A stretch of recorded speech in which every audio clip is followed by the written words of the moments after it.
আজ 15 আগস্ট, ভারতের স্বাধীনতা দিবস। সারা দেশ আজ আনন্দে মেতে উঠেছে। আজ স্কুলে এত সাজসজ্জা কেন? দাদু, আমরা 15 আগস্ট কেন স্বাধীনতা দিবস পালন করি? এই স্বাধীনতা সহজে আসেনি রাহুল।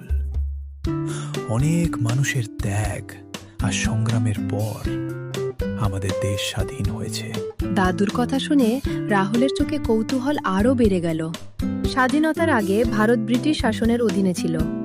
দেশের মানুষ স্বাধীনতার জন্য দীর্ঘদিন সংগ্রাম করেছিলেন। অসংখ্য পরিচিত ও অখ্যাত মানুষ দেশের জন্য সাহস দেখিয়েছিলেন। তাদের স্বপ্ন ছিল একটি স্বাধীন ভারত। অবশেষে 15 আগস্ট 1947 সালে ভারত স্বাধীনতা অর্জন করে। বাচ্চারা, স্বাধীনতা শুধু আনন্দ করার দিন নয়, এটি আমাদের দায়িত্বের কথাও মনে করিয়ে দেয়। স্যার, আমরা দেশের জন্য কি করতে পারি? মন দিয়ে পড়াশোনা করো, অন্যকে সম্মান করো, পরিবেশ পরিষ্কার রাখো এবং সবাইকে নিয়ে এগিয়ে চলো।